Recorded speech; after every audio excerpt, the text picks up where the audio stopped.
Alors c'est parti. Donc aujourd'hui, nous sommes le dimanche 31 mai 2026, jour consacré à la Sainte Trinité. C'est important de le savoir parce que la Sainte Trinité, donc c'est le féminin sacré, c'est aussi le côté peut-être un petit peu commercial de la fête des mères, mais c'est pas une... Célébrons donc toutes les mamans, mais ne nous attachons pas au côté commercial. Célébrons aujourd'hui l'inestimable et précieux féminin sacré.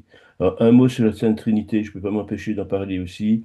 La Sainte Trinité, elle a été conçue, le concept a été mis en place par la religion chrétienne au Concile de Nicée en 325 après Jésus-Christ.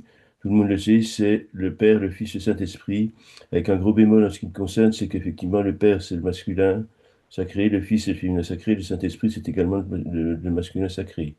Qu'a-t-on fait quand il fait du féminin sacré, de l'inestimable et précieux féminin sacré, que nous en profitons d'aujourd'hui de cette fête dédiée à la maternité et au féminin sacré pour justement remettre les choses dans le bon ordre. Et le yin féminin sacré associé au yang masculin sacré pour former le Tao, l'équilibre parfait de la divinité, un, 2, 3, le divin, qui se résume par le mot en numérologie tibétaine Alléluia, Jésus comme un joie d'honneur, ou encore par le mot enthousiasme, qui littéralement étymologiquement veut dire en intérieur, et tout Théothéos, c'est le nom de Dieu, Théothéos, c'est Dieu en grec, et enthousiasme, ça veut donc dire conscience de la présence de Dieu en soi, de la bouddhéité intérieure, du Christ intérieur, comme le disaient les gnostiques au début de l'ère chrétienne. Ceci étant dit, nous allons passer dans le vif du sujet. Donc aujourd'hui, on va travailler avec Tara Jaune, on va travailler l'abondance.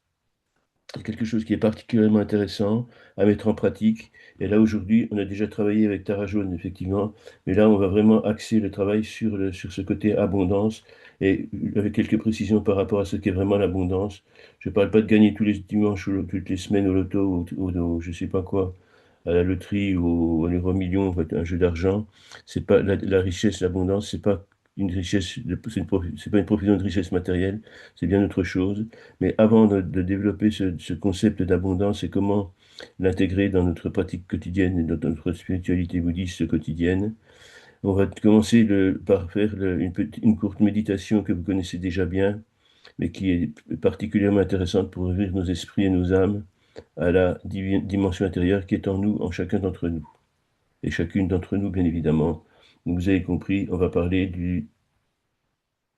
de la pratique de mort et clair-lumière, traverser la mort pour reconnaître la lumière claire qui est en nous, Rikpa, notre pleine conscience éveillée, notre esprit le plus secret, la présence du divin en nous, en chacun d'entre nous et chacune d'entre nous.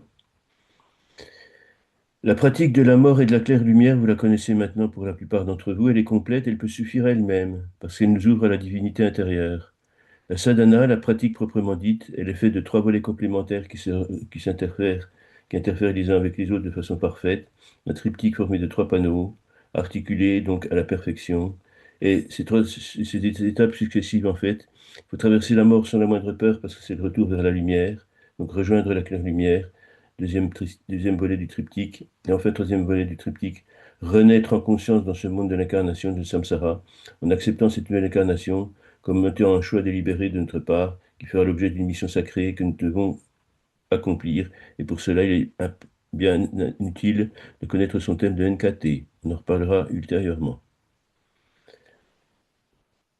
Donc nous allons nous centrer sur la paix intérieure, comme d'habitude. Nous allons connaître une première phase d'apaisement. Quand l'élément terre se transforme en élément eau, on évolue vers la fluidité, vers la légèreté, vers la non-densité. Installons-nous dans une position confortable, en position du lotus, si notre corps nous le permet, ou simplement assis dans une posture stable, la colonne vertébrale droite, sans tension ni contracture, mais sans non plus d'avachissement, simple, naturellement tonique.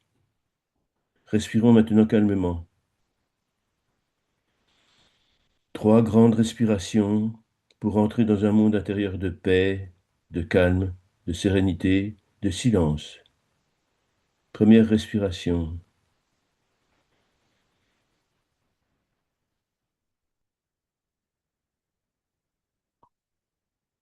Deuxième respiration.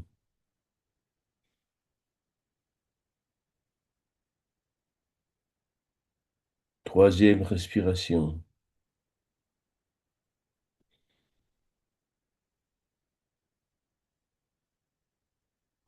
Nous allons maintenant prononcer intérieurement ou à voix basse la solidité, la raideur, la rigidité, la contrainte se dissolvent. Je laisse la douleur se défaire d'elle-même, je descends et je m'intègre dans la douceur.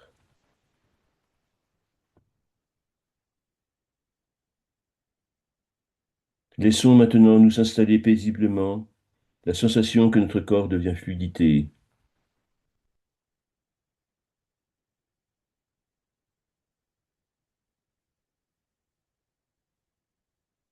Quand cet état de fluidité est acquise, cette sensation est acquise, nous allons vivre maintenant la phase de la dissolution sensorielle, quand l'élément eau se transforme en élément feu.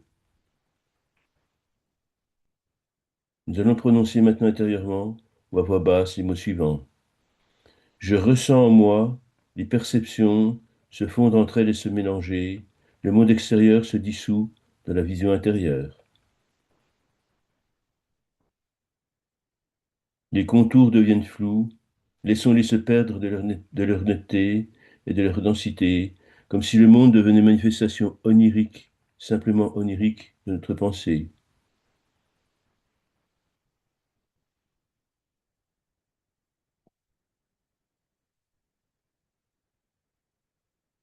Expérimentons maintenant la phase d'extinction, quand l'élément feu se transforme en élément air. Et pour cela, nous allons prononcer maintenant intérieurement ou à voix basse les mots suivants.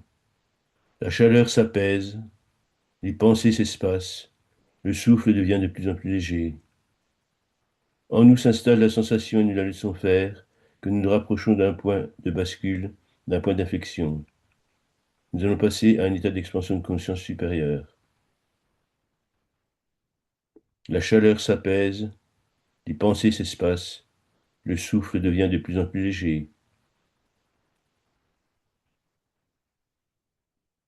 Nous allons passer maintenant à la phase du souffle final, quand l'élément air se transforme en conscience. Nous respirons lentement, superficiellement, subtilement, naturellement, spontanément, sans rien forcer, en laissant faire notre souffle de lui-même, de son propre dynamique.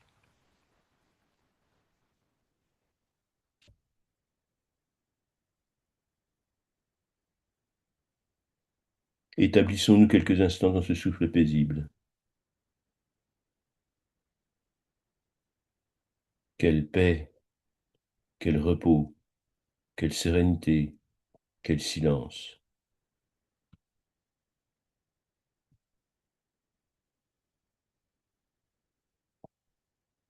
Nous allons maintenant prononcer les mots suivants, intérieurement ou à voix basse. Le souffle se dissout dans l'espace, l'esprit se détache du corps, je laisse aller toutes les formes tangibles.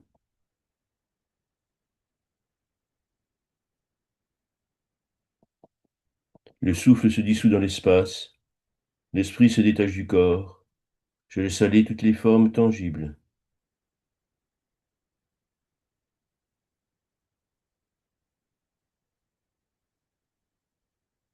Le souffle se dissout dans l'espace, l'esprit se détache du corps, je laisse aller toutes les formes tangibles.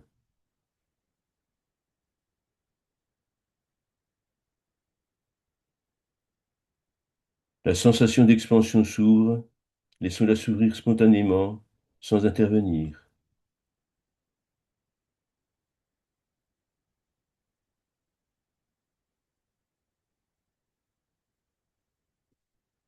Le souffle se dissout dans l'espace, l'esprit se détache du corps, je laisse aller toutes les formes tangibles.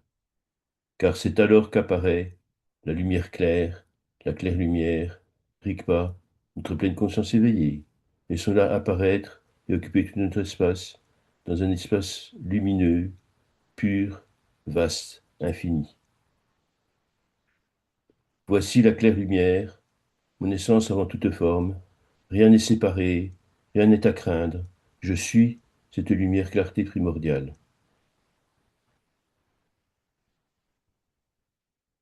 Restons ici le temps que nous voulons, le temps que nous pouvons, en paix. Quel calme, quelle paix, quel repos, quelle sérénité, quel silence.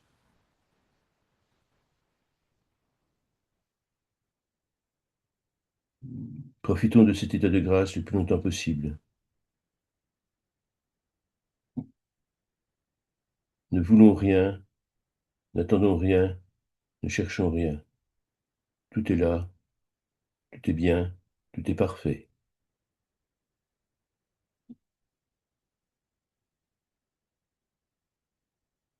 Nous allons maintenant vivre en pleine conscience la phase des apparitions, des visions, des formes, des émotions. Il est inutile d'y penser, les émotions, les couleurs, les formes apparaissent librement de leur propre dynamique. Nous entrons paisiblement dans le monde de l'incarnation, sans peur, sans crainte, sans angoisse. Tout est bien, tout est voulu, tout est choisi par nous depuis toujours, et en accord avec le divin plan.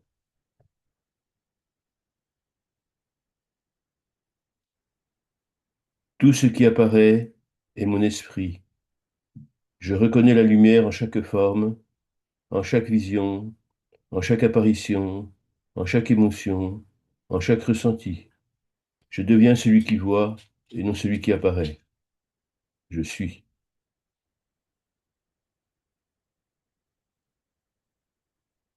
Tout ce qui apparaît est mon esprit. Je reconnais la lumière en chaque forme, en chaque vision, en chaque apparition, en chaque émotion, en chaque ressenti. Je deviens celui qui voit, non celui qui apparaît.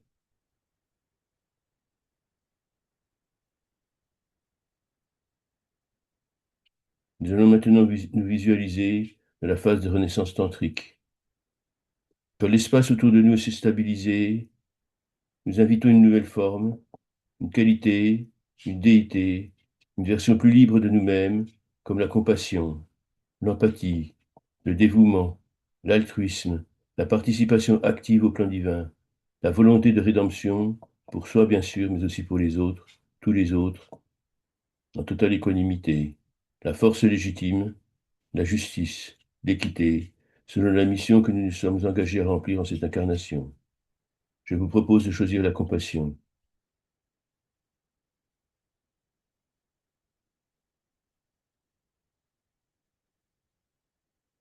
Je choisis ma naissance, je prends une forme consciente, je deviens lumière en action, conformément à la légitimité de la karmique et à la légitimité du divin plan.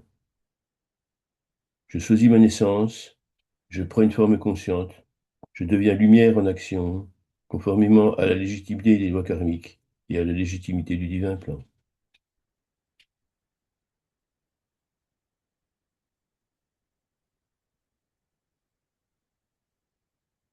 Je choisis ma naissance, je prends une forme consciente, je deviens lumière en action, conformément à la légitimité de la karmique et à la légitimité du divin plan. Visualisons-nous maintenant en renaissance de la conscience. Nous sommes tous des héros, nous sommes tous des héroïnes, car nous avons choisi, en toute liberté de conscience, notre incarnation, notre immersion dans le samsara. Nous avons décidé, de notre propre volonté, de notre propre initiative, de faire face aux difficultés du monde tridimensionnel, pour le plus grand bien de ce qui fut, est et sera, et conformément à la légitimité des lois karmiques et à la légitimité du divin plan. C'est ainsi que de vie en vie, d'incarnation en incarnation, de mission sacrée en mission sacrée, nous avancerons progressivement mais inéluctablement vers la lumière, par la compréhension de ce que sont vraiment la compassion et la vacuité, et par leur mise en application dans chaque instant de notre quotidien. Nous arrivons maintenant dans la phase de concrétisation ultime. Apposons notre sceau personnel sur le chemin qui nous attend. Prononçons en conscience ces simples mots. Je scelle cette renaissance dans mon souffle, dans mon geste, dans ma vie. 3 respirations profondes. Une première respiration profonde.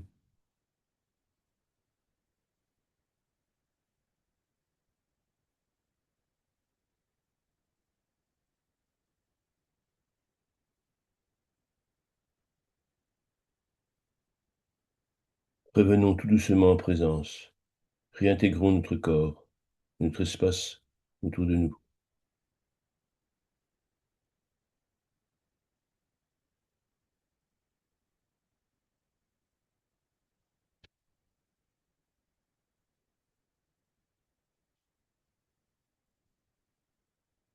Mais qu'est-ce donc au juste que l'abondance? Et qu'est-ce qu'elle n'est pas, surtout? Eh bien, l'abondance, elle n'est pas profusion de richesses matérielles. Elle ne se révèle pas sous la forme de monceaux d'or cascadants, de bijoux précieux, d'intarissables capacités financières et possibilités d'achat compulsif, par exemple. Comme le disait Marcel Pagnol dans un de ses romans consacrés à ses souvenirs d'enfance, son autobiographie, être millionnaire ne sert pas à grand-chose. On ne va pas manger 12 côtelettes par jour parce qu'on n'a qu'un seul, traduisons-le par anus, mais l'expression de Marcel Pagnol était beaucoup plus triviale, vous l'avez compris. Donc l'approche, bien sûr, elle est un peu triviale, certes, mais elle reste quand même biologique et naturelle. La parabole est juste, car l'échelle de richesses non partagées est une forme d'égoïsme, bien évidemment, et d'accaparement de ce qui n'est pas forcément à nous. L'appropriation est souvent injuste parce qu'elle est excessive. Dans le Vajrayana, plus exactement dans les Gondros ou préliminaires à toute méditation, pratique méditative et à toute retraite, l'offrande du mandala symbolise bien ce renoncement au reste bling-bling et inutile. Porter 3 montres en or à chaque poignet ne vous donnera pas une heure plus juste que celle qui vous sera donnée par une simple montre. En tous les cas, thésauriser à l'excès est contraire aux enseignements bouddhistes qui se fondent sur l'altruisme, sur le partage, sur la compassion, sur l'empathie, sur l'amour inconditionnel. Accumuler tous les biens possibles et imaginables, dont certains sont pour la plupart inutiles, est synonyme d'orgueil, de vanité, de fatuité, et c'est bien inutile dans le cadre de notre développement personnel.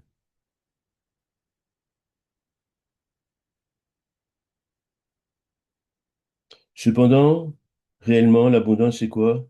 C'est l'absence de manque, c'est l'absence de besoins satisfaits, c'est l'absence de désirs non accomplis, à condition qu'ils soient légitimes, bien évidemment. Le prince Siddhartha Gautama, qui allait devenir le Bouddha historique Shakyamuni après avoir atteint l'éveil sous l'arbre de la Bodhi, c'était en Inde il y a 2500 ans, dans la ville de Bodh Gaya. Il l'avait parfaitement bien compris, le prince, et il l'avait parfaitement bien exprimé en énonçant les principes de la voie du milieu. La voie du milieu se résume de façon très simple, mais non simpliste par l'expression ni trop, ni trop peu, juste ce qu'il faut. On trouve également une parfaite illustration de ce qu'est l'abondance dans les 12 vœux prononcés par le Bouddha de médecine Sanghimela au moment de son arrivée dans le monde du nirvana, après avoir atteint l'état de bouddhéité, ou plutôt l'état de la conscience de cet état de bouddhéité. Nous allons, si vous le voulez bien, revenir ensemble sur ces 12 vœux et comment ils peuvent se manifester au quotidien.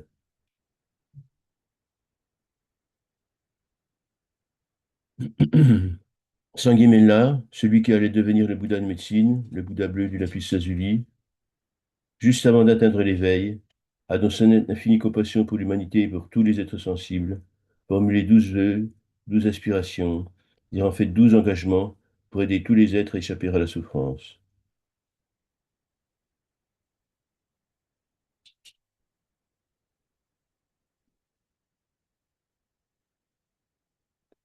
Ce qui signifie que chaque fois qu'un pratiquant s'adonne avec sincérité à la sadhana du Bouddha de médecine, ou à une de ces nombreuses sadhanas dont je vous ai déjà proposé plusieurs, ses demandes seront exaucées. Il n'est pas besoin de demander, il suffit de remercier parce que tout est acté, tout est acquis. Elles le sont par le simple fait de réciter en conscience avec ferveur le mantra de Sanghimena. Je vous le rappelle au passage. Tayata, Aum Bekadze, Bekadze, Ma Bekadze, Radha Samun Gate Soa. Il existe bien des versions, certaines très compliquées, certaines très simples, de ces 12 vœux. La plus simple et la plus claire et la plus correspondante à notre esprit occidental, à nos schémas mentaux d'occidentaux, nous a été transmise par le vénérable Kalouri Rinpoché, décédé il y a quelques années, et qui a activement participé à répandre dans le monde occidental, aux États-Unis et surtout en Europe, les enseignements du Dharma, c'est-à-dire du bouddhisme ésotérique, surtout ésotérique tibétain. Quand j'aurai atteint l'illumination ultime, je souhaite que ma lumière bleue se répande dans tous les mondes et touche tous les êtres qui ainsi deviendront mes égaux. Quand j'aurai atteint l'illumination ultime, je souhaite que ma lumière bleue éclaire tous les êtres en proie aux ténèbres et perdus dans un monde privé de la lumière du Dharma. Quand j'aurai atteint l'illumination ultime, je souhaite que tous les besoins de tous les êtres soient comblés, sans aucune distinction, et que nul ne soit oublié. Équanimité. Quand j'aurai atteint l'illumination ultime, je souhaite que tous les égarés soient touchés par ma lumière bleue et retrouvent la voie du Dharma. Initiation. Quand j'aurai atteint l'illumination ultime, je souhaite que tous ceux qui croient en moi suivent avec facilité ma pratique.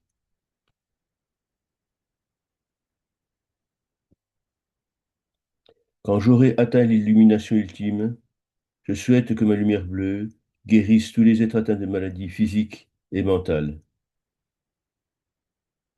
Quand j'aurai atteint l'illumination ultime, je souhaite que ma lumière bleue guérisse toutes les maladies du corps et de l'esprit, que ceux qui sont seuls et sans foyer soient entourés d'amis, qu'ils trouvent famille et foyer, et qu'ils puissent suivre la voie de l'éveil. Quand j'aurai atteint l'illumination ultime, je souhaite que tous les êtres défavorisés par des conditions de vie difficiles se réincarnent dans une vie précieuse, où ils puissent suivre la voie du milieu qui conduit à l'éveil.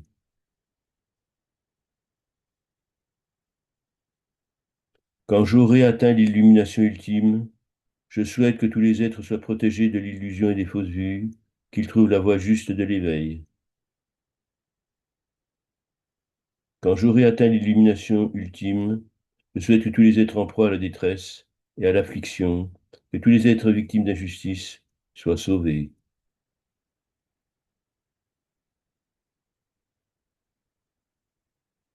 Quand j'aurai atteint l'illumination ultime, je souhaite que ceux qui ont faim et soif soient nourris et abreuvés jusqu'à la satiété.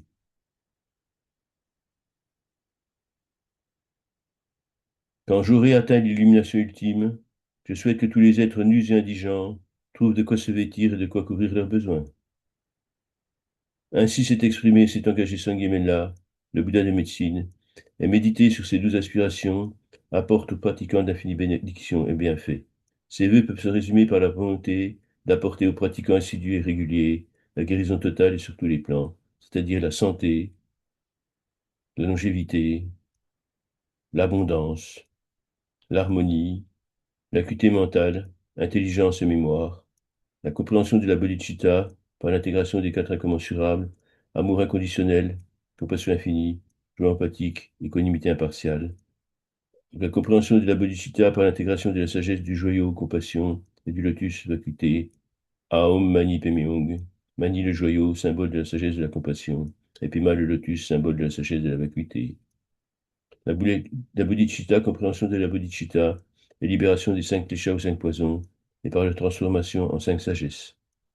Ce qui permet, grâce à cette abondance de biens matériels et spirituels, de pratiquer sans arrière-pensée, l'esprit libre de tout souci, sans peur du manque et de la perte, et du besoin.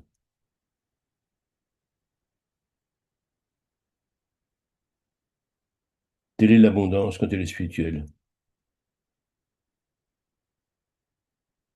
Nous allons maintenant revenir avec Tara jaune dorée, qui est le thème central de notre méditation et de notre pratique d'aujourd'hui. Et on va revenir donc sur des choses qu'on a déjà évoquées auparavant, mais c'est bien de revenir plusieurs fois, parce que justement, ça permet vraiment d'intégrer en soi la compréhension de toute cette vibration profonde de chaque déité avec lesquelles on a déjà médité. Et là, en l'occurrence, effectivement, nous allons parler de toutes les taras, les 21 taras, et surtout de Tara jaune, avant de passer à sa pratique.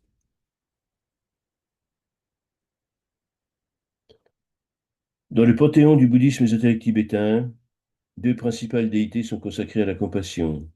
Il s'agit bien sûr de Chenrezig et de Padmasambhava, le précieux maître né du lotus, l'insurpassable Bouddha des lacs du lotus, qui, en plus de véhiculer l'énergie de compassion, répand sur le monde l'énergie de protection contre toutes les forces obscures qui menacent le samsara.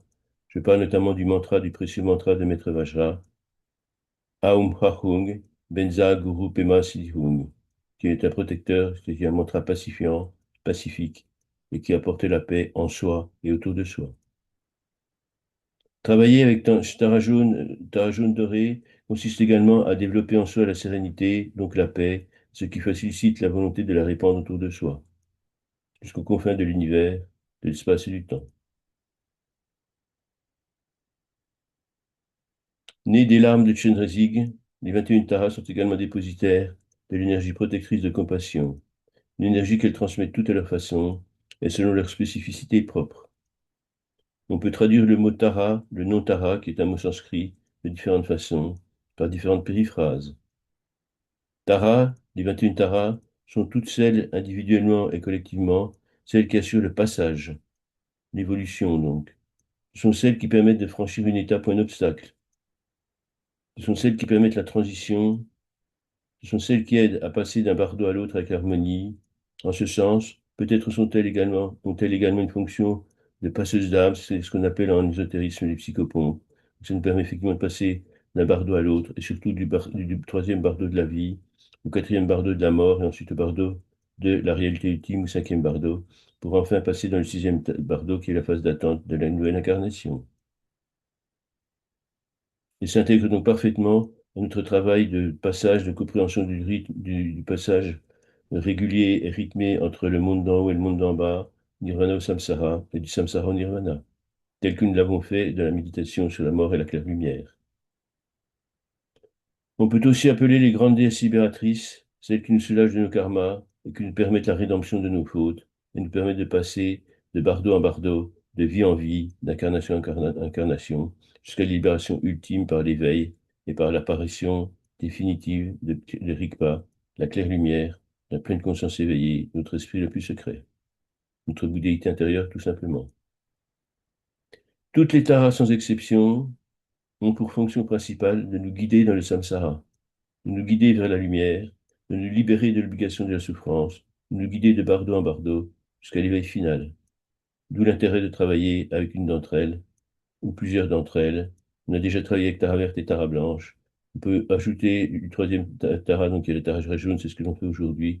Nous allons faire des méditations avec elle plusieurs fois, d'ailleurs, sur plusieurs séances, parce que nous allons nous habituer à sa présence tutélaire et protectrice, infiniment bénéfique pour améliorer, embellir notre quotidien. Nous faire comprendre finalement aussi que l'éveil, la raison et la possibilité d'atteindre l'éveil ne se manifestent que par une chose, par un mot qui s'appelle l'altruisme, et apporter notre aide aux autres. Et plus on acquiert de compétences, plus on acquiert de pouvoir, plus notre responsabilité est importante, et plus nous devons les assumer sans faiblir. Et nous aide justement à nous protéger contre toute faiblesse et contre toute perte de foi. Invoquer une des 21 taras au moment d'un deuil, de la perte d'un être cher, d'une rupture, d'une perte quelle qu'elle soit, d'un manque quel qu'il soit, fournit un excellent viatique à celui qui vient de nous quitter et un beau réconfort à ceux qui restent, car elles peuvent soulager les souffrances du départ, de la perte et accompagner le défunt vers une belle nouvelle incarnation. N'hésitons pas à leur confier nos êtres chers quand ils disparaissent, et je ne pense pas simplement, vous le savez, aux êtres humains, mais aussi à tous les animaux qui nous accompagnent et qui nous accompagnent, oui, effectivement, tout au long de notre vie. Chacune à sa façon, chaque Tara sauve, protège et réconforte. Toutes libèrent et toutes nous reconnectent à la lumière. En sanskrit, Tara signifie aussi l'étoile, celle qui brille dans la nuit, comme la lumière du phare, comme la lumière de l'étoile de Bethléem, qui, il y a 2000 ans, montre au berger le chemin pour qu'il puisse assister à la nativité, à la naissance d'un Dieu fait homme. C'est ce que nous sommes tous. Tara, les Tara, et chacune d'entre elles, est aussi la lumière du phare qui brille dans la nuit marine, pour éviter aux navires de faire naufrage sur les récifs. Elles sont protectrices, tutélaires, sont des guides précieux, les intègres de nos guides spirituels, que nous pouvons invoquer. Ils sont présents à chaque instant de notre vie, à chaque moment de bonheur ou de détresse ou de malheur, en présence de chaque souffrance, en présence de chaque rédemption, de chaque guérison. Elles sont présentes. Et leur caractéristique principale, c'est qu'elles sont certes protectrices, tutélaires, réparatrices, elles nous apportent le réconfort et la protection, bien évidemment. Leur caractéristique à toutes, c'est qu'elles agissent immédiatement, sans délai, et les invoquer provoque une réponse immédiate, peut-être même anticipée dans certains cas. Tara, toutes les taras sont la lumière. Toutes les taras sont la lumière, la guidance suprême de celles qui nous mettent en contact avec notre déité intérieure, avec notre bouddhéité, avec Rigpa, tout- avec tous les tigrés de l'univers, toutes les lumières, toutes les forces divines. Elle nous intègre au plan divin.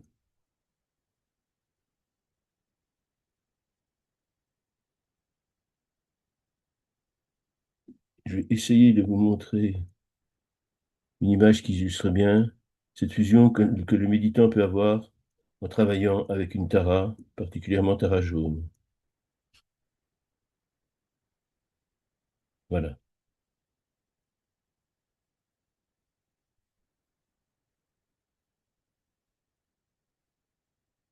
Toutes les Taras sont lumière, elles sont en nous et autour de nous, et c'est pour ça que la fusion se fait sur un plan individuel, certes, parce que nous gardons notre individualité personnelle en fonction de nos expériences passées, de vie passée. Nous sommes tous uniques, toutes et toutes unies sur notre genre. Et là, par contre, on sait bien, cette illustration illustre parfaitement la fusion des énergies avec l'univers et le fait que nous intégrons dans notre matrice universelle à laquelle nous sommes tous intégrés. Je vous laisse contempler cette image quelques instants pour bien vous en imprégner.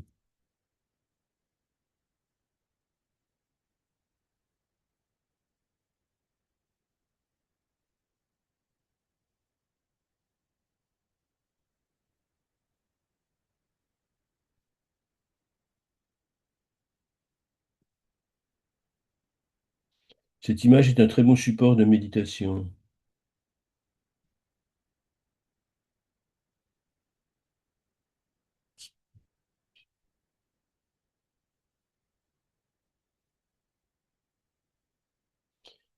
Dans les textes, dans les tantras et sutras propres au Vajrayana, on utilise un mot qui est important, qui est le mot dhamma, à ne pas confondre avec le mot dharma, dharma étant les enseignements bouddhistes, particulièrement ésotériques tibétains, l'enseignement bouddhiste en général, quelle que soit sa forme.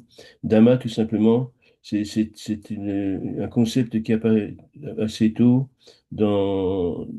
mais assez tôt dans l'ère chrétienne, mais assez tard par rapport à l'ère bouddhiste, qui date quand même de plus de 2500 ans.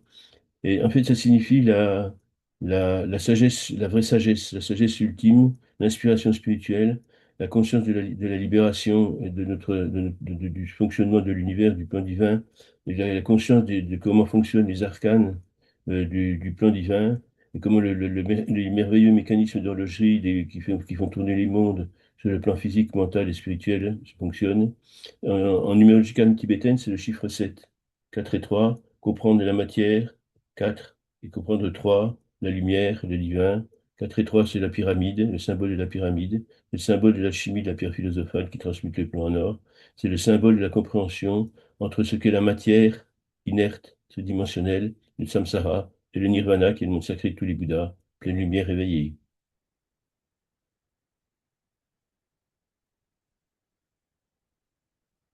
Dhamma, donc c'est la pleine conscience.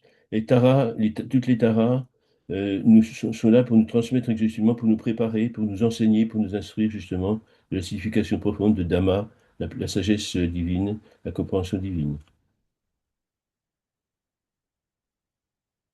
Tara, c'est aussi la représentation du merveilleux féminin sacré, n'oublions pas. Il est au centre de la Trinité, le yang masculin sacré, le yin féminin sacré, et l'union des deux, le Tao. Donc il est amour inconditionnel, il est compassion infinie, il est joie empathique, elle est bodhisattva féminine, émanation de Chenrezig et de ses larmes, elle est la forme parfaite de la sagesse en action, Dhamma. Le Bouddha de médecine Sanghya en atteignant l'éveil, je vous le rappelle, on vient de les voir à l'instant, a fait 12 vœux, 12 souhaits, effectivement, 12 aspirations, visant à faire en sorte que tous les êtres méditant avec son précieux mantra, Tayata Aum Bekadze, Bekadze Ma Bekadze, Radha Samun Gateswa, connaissent l'éveil et bénéficient de sa lumière bleue à l'infini, du pouvoir de guérison, de protection et de purification. Ce- ce- ce- Cela est parfaitement complémentaire avec les manifestations, les méditations, les mantras liés à toutes les taras, quelles qu'elles soient, particulièrement la lumière, la tara verte, tara blanche, tara jaune, tara bleue et tara également rouge, les 5 taras principales qu'on peut méditer avec beaucoup de bénéfices immédiats, surtout non que ils sont très complémentaires effectivement de l'approche du Bouddha de médecine sanguine et jamais, ils ne s'opposent jamais, ne se contredisent jamais. Une petite remarque quand même par rapport à ce merveilleux féminin sacré qui est malheureusement bien maltraité encore dans plein d'endroits du monde. Et certains sont un petit peu étonnés des vœux, je crois que c'était le huitième, où justement, dans certaines formulations, il est dit que quand j'aurai atteint l'ultime accomplissement, je souhaite que toutes les femmes se réincarnent en hommes pour vivre la possibilité de l'éveil. Alors, il faut bien remettre les choses dans le contexte, c'est pas du tout machiste, c'est pas du tout anti-féministe, bien au contraire, c'est justement, Chiang Kai-shek portait l'attention des méditants sur le fait que toutes les femmes, effectivement, ont une condition, avaient une condition féminine extrêmement dramatique. Rappelons quand même que dans le contexte christianisme, du christianisme, notamment catholique romain, il y a eu le concile de Nicée en 325 après Jésus-Christ. Et là, c'est là que les pères de l'Église, c'est ce que je vous disais au début de cet enseignement et de ces pratiques, ont exclu le féminin sacré, la Trinité divine, en gommant purement et simplement les rôles importants réalisés notamment dans le christianisme, dans la Passion du Christ par Marie-Madeleine, qui était justement de la Trinité divine avant 325 après Jésus-Christ, avant le Concile de Nicée qui a formé le dogme catholique chrétien romain. Eh bien, c'était le yang, Jésus, le yang, le masculin sacré, la force créatrice, la force rédemptrice également. Et le yin, Marie-Madeleine, était la symbolique, donc représentait le féminin sacré, la force dans la douceur, la main de fer dans le gant de velours, l'amour, la compassion, l'empathie, l'équanimité. En fait, ce huitième volet du Bouddha de médecine consistait surtout à souligner l'insupportable et désastreuse condition de vie des femmes à l'Inde de l'époque. Ça n'a pas complètement évolué maintenant, disparu maintenant. Malheureusement, les conditions féminines sont toujours extrêmement dans les bidonvilles, par exemple, de Calcutta, de New Delhi, ou de Pondichéry, ou de d'autres endroits du monde, comme les favelas du Brésil, de Colombie, bien évidemment.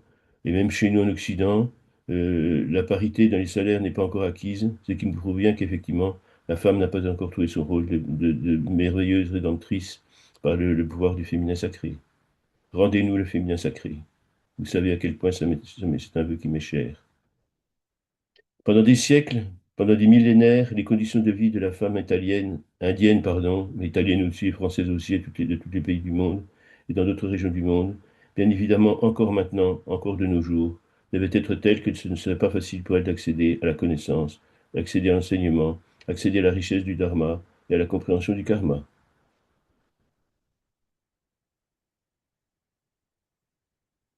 L'atteinte de l'éveil était très difficile à des femmes qui étaient battues, maltraitées, mal nourries, qui étaient enceintes toute leur vie, qui passaient d'une grossesse à une autre, jusqu'à y laisser leur vie. N'oublions pas que dans les conditions difficiles du Moyen Âge, par exemple, ou de certaines régions du monde en voie de développement, la mortalité infantile et féminine se passe souvent au moment de l'accouchement ou de la grossesse proprement dite. Et effectivement, ça ne laissait pas beaucoup de place pour pratiquer le dharma, pour méditer. Et non, il n'est pas indispensable d'être un homme, de connaître une incarnation masculine pour atteindre l'éveil. Le bouddhisme ésotérique tibétain, il est particulièrement respectueux de toutes les taras, les 21 formes de taras.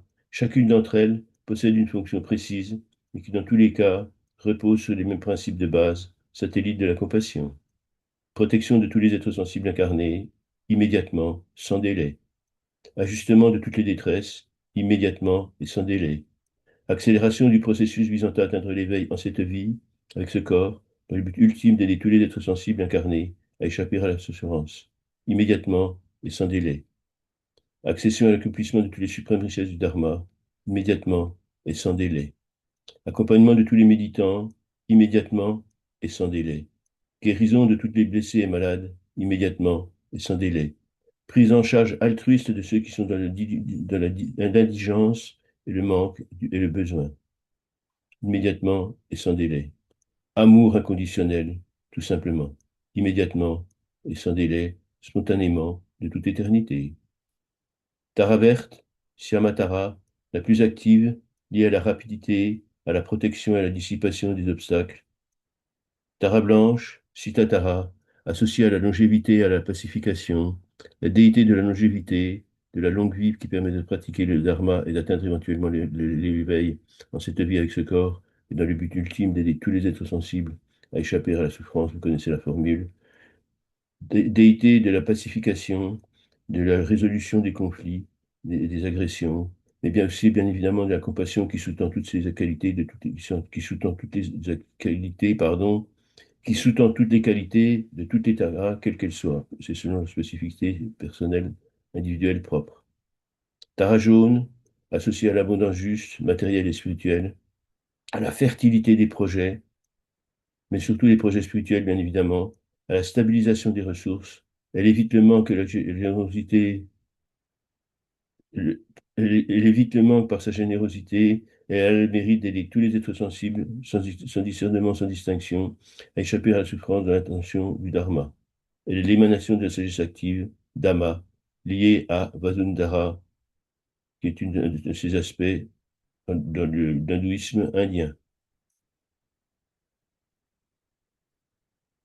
Prospérité et abondance, absence de manque, mais à condition que ce ne soit pas dans l'abondance ostentatoire, bien évidemment.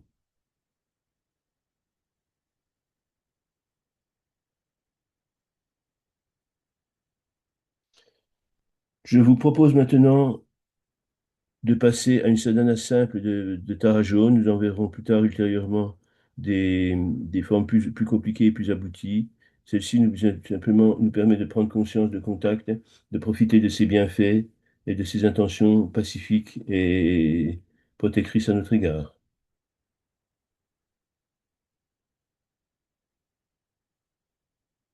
Respirons paisiblement plusieurs fois pour nous préparer à la rencontre et à la pratique avec Tara jaune dorée.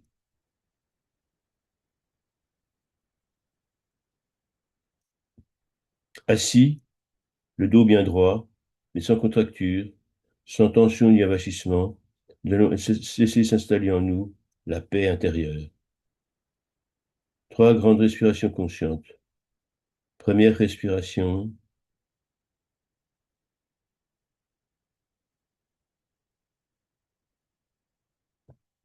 deuxième respiration,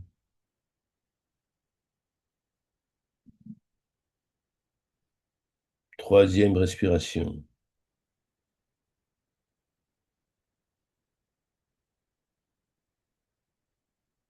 Laissons se relâcher toutes les tensions. Laissons tomber nos épaules. Laissons nos mains reposer tranquillement. Notre corps installé paisiblement, confortablement, notre fauteuil dans notre siège.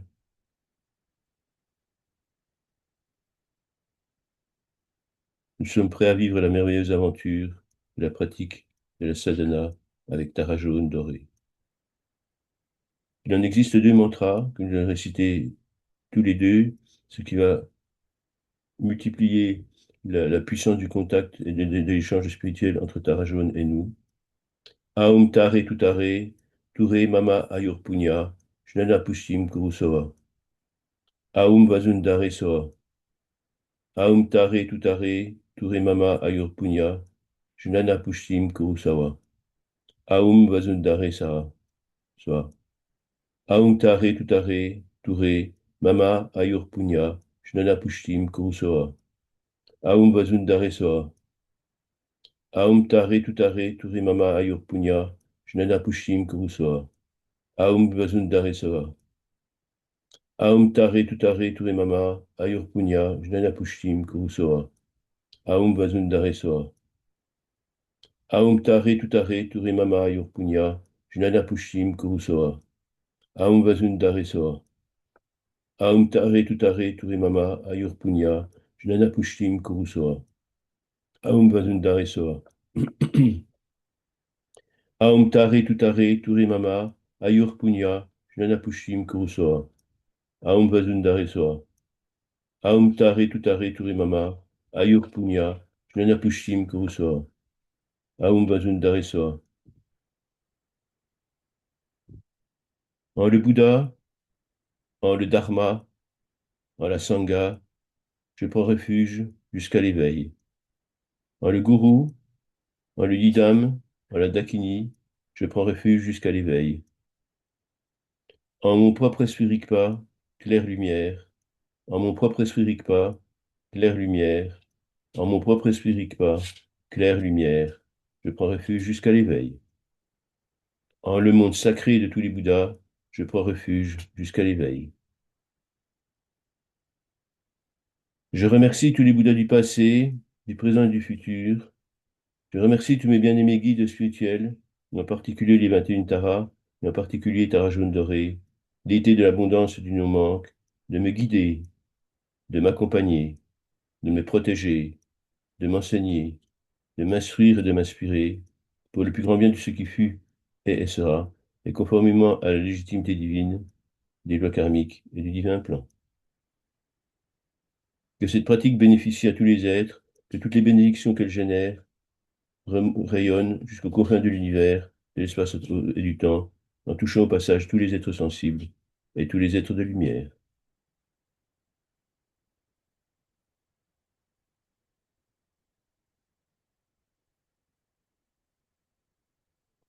Visualisons que devant nous, au-dessus de notre tête, assise sur un lotus et sur un disque de lune lumineux, se tient Tara jaune, lumineuse et dorée.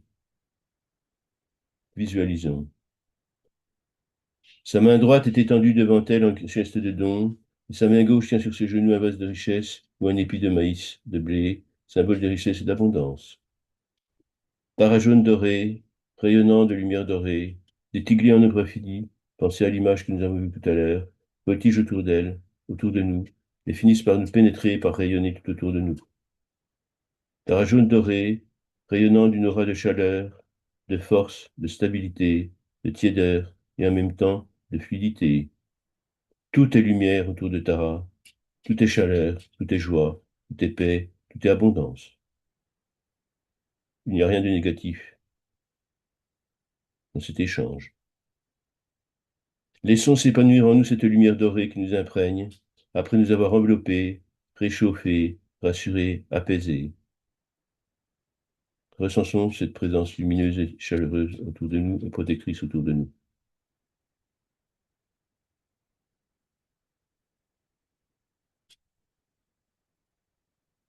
Tous nos centres énergétiques, chakras, dantian, et tous nos canaux où circule la vie et le divin souffle se nourrissent de cette lumière dorée, notamment au niveau du plexus et du cœur.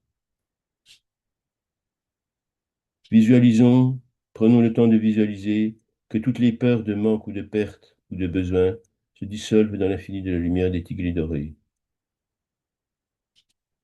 Visualisons.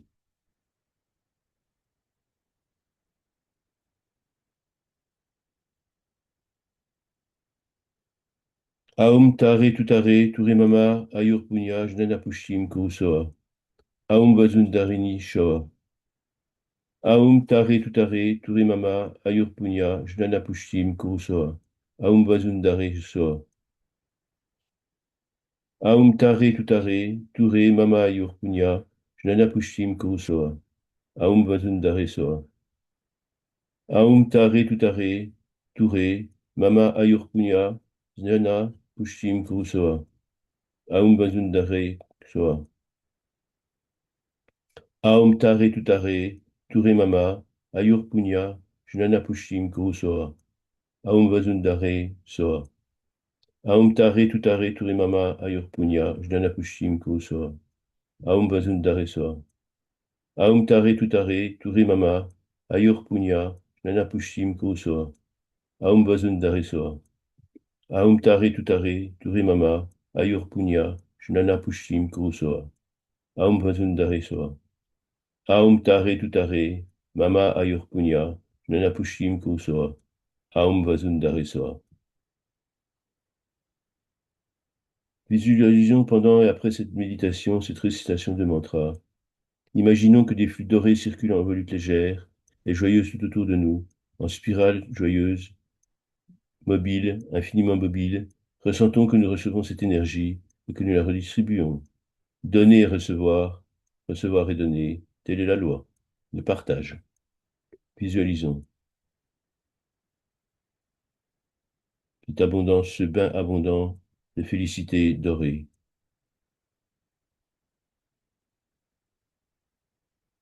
Tous les tiglés dorés nous entourent, nous pénètrent, nous imprègnent, nous soignent, nous traitent et nous guérissent sur tous les plans. Continuons à nous visualiser au centre de ce malsain tourbillonnant de lumière dorée.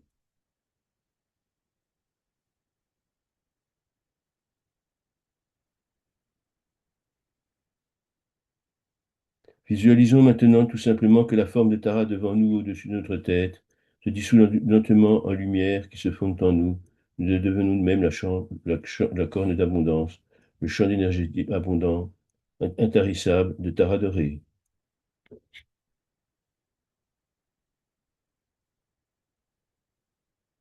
Nous sommes le champ d'abondance, de la paix, le silence, le lâcher-prise, la sécurité absolue. Prenons le temps qu'il nous faut pour que cette présence silencieuse et lumineuse soit actée en nous et bien intégrée à notre mental, physique, mental et spirituel également. Nous sommes imprégnés sur tous les plans.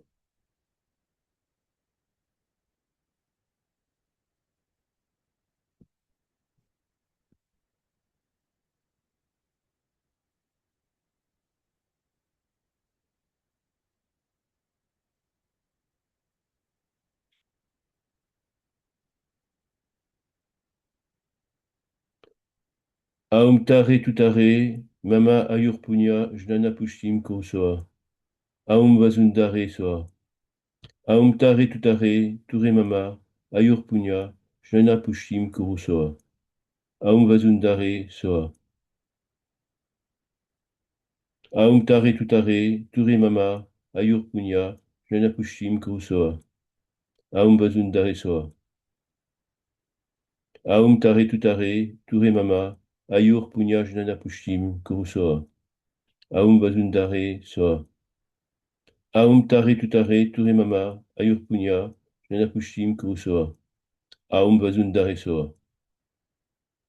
Aum tare tutare, ture mama, ayur punya, jnana pushtim kurusoa. Aum vazundare soa. Aum tare tutare, ture mama, ayur punya, jnana pushtim kurusoa. Aum vazundare soa. Aum tare tutare, ture mama, ayur punya, jnana pushtim kurusoa. Aum vazundare soa. Aum tare tutare, ture mama, ayur punya, jnana pushtim kurusoa. Aum vazundare soa. Aum tare tutare, ture mama, ayur punya, jnana pushtim kurusoa. Aum vazundare nisoa. Aum tare tutare, ture mama, ayur punya, jnana pushtim kurusoa. Aum vazundare nisoa.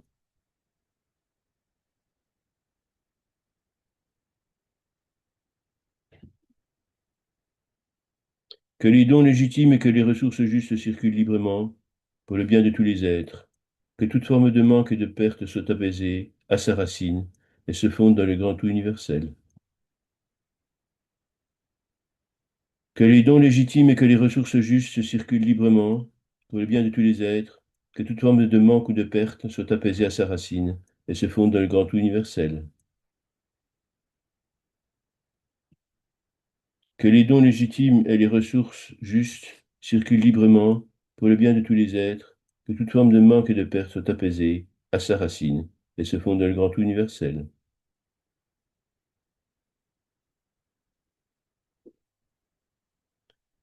Aum tare tutare ture mama yurpunya, jnanapusim kurusoa. Aum vazundarini soa. Aum tare tutare ture mama ayurpunya, jnanapushim kurusoa. Aum vazundare soa. Aum tare tutare ture mama ayurpunya, jnanapushim kurusoa. Aum vazundare soa. Aum tare tutare, ture mama ayur punya, jnana pushtim kurusoa. Aum vazundare soa. Aum tare tutare, ture mama ayur punya, jnana pushtim kurusoa. Aum vazundare soa. Aum tare tutare, ture mama ayur punya, jnana pushtim kurusoa. Aum vazundare soa. Aum tare tutare, ture mama ayur punya, jnana pushtim kurusoa. Aum vazundare soa. Aum tare tutare, ture mama, ayur punya, nana pushim kusoa. Aum vazundare soa. Réaliser l'état fusionnel avec Tara jaune doré nous permet de travailler et de participer activement à la régénération du bindu ou tiglé de la Terre, du centre énergétique terrestre et de l'univers. Cette action de protection s'ajoute à la récitation du mantra de Maître Vajra à l'infini, pouvoir pacificateur, car Tara, Chenrezig et Padmasambhava véhiculent et transmettent et répandent autour d'eux la même énergie de compassion et de protection. Aum Prahung, Benzag Rupe Masdiung. Aum Prahung, Benzag Rupe Masdiung. Aum Prahung, Benzag Rupe Masdiung. Aum Prahung, Benzag Rupe Masdiung. Aum Prahung, Benzag Rupe Masdiung. Aum Prahung, Benzag Rupe Masdiung. Aum Prahung, Benzag Rupe Masdiung. Aum Prahung, Benzag Rupe Masdiung. Aum Prahung, Benzag Rupe Masdiung. Visualisons également que le prana, l'énergie divine, le souffle divin, depuis les confins de l'univers, de l'espace et du temps, se positionne au-dessus de notre tête, au-dessus de notre coronal, notre septième chakra. La goutte précieuse qui se trouve au-dessus de notre tête descend et remplit la coupe merveilleuse qui déborde d'énergie. Le prana se répand dans tous nos centres énergétiques et dans tout notre corps. Il purifie et régénère sur tous les plans. Tiglé, la goutte et la coupe merveilleuse, vous l'avez reconnu. Aum tare tutare, ture mama, ayur punya jnana pushim kurusoa. Aum vazundare soa. Aum tare tutare, ture mama, ayur punya jnana pushim kurusoa. Aum vazundare soa. Aum tare tutare, ture mama, ayur punya jnana pushim kurusoa. Aum vazundare soa. Aum tare tutare, ture mama, ayur punya jnana pushim kurusoa. Aum vazundare soa. Aum tare tutare, ture mama, ayur punya jnana pushim kurusoa. Aum vazundare soa. Aum tare tutare, ture mama ayur punya, jnana pushim kurusoa. Aum vazundare soa. Aum tare tutare, ture mama ayur punya, jnana pushim kurusoa. Aum vazundare soa. Aum tare tutare, ture mama ayur punya, jnana pushim kurusoa. Aum vazundare soa. Aum tare tutare, ture mama ayur punya, jnana pushim kurusoa. Aum vazundare soa. Aum tare tutare, ture mama, ayur punya, jnana pushim kurusoa. Aum vazundare soa. L'énergie dorée de Tara jaune doré nous imprègne, qui nous remplit, qui touche chacune de nos cellules de notre structure, jusqu'aux particules d'énergie et de matière les plus sensibles, les plus cachées, les plus secrètes, les plus infimes, les plus infinitésimales, assure la transmutation de la peur archaïque de survie générée lors du traumatisme de notre naissance, lors du choc de notre incarnation. Les lumières dorées de Tara jaune doré nous libèrent de toutes nos peurs de manque, de tous nos besoins insatisfaits et de tous nos désirs avortés, bien sûr quand ils sont légitimes et justes. Que tous les êtres profitent un jour des merveilleuses bénédictions dispensées par toutes les Taras, les grandes déesses libératrices. Que tous les êtres profitent un jour des merveilleuses bénédictions dispensées par toutes les Taras, les grandes déesses libératrices. Que tous les êtres profitent un jour des merveilleuses bénédictions dispensées par toutes les Taras, les grandes déesses libératrices.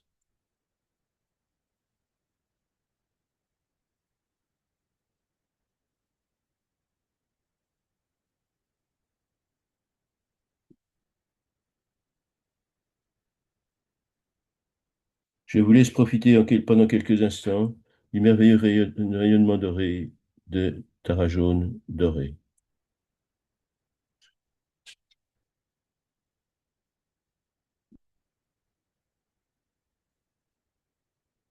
Voyez en bas de l'image une syllabe germe qui représente le son Aum, mais avec une petite extension en bas de la pointe droite de la lettre. C'est le syllabe germe de Chenrezig, le mantra syllabe germe, la vibration qu'on peut pratiquer très facilement et très simplement. C'est le son Brom, tout simplement. Brom. On peut faire durer le temps qu'on veut dans un souffle d'expiration. Je vous laisse en présence du merveilleux rayonnement de Tara jaune doré.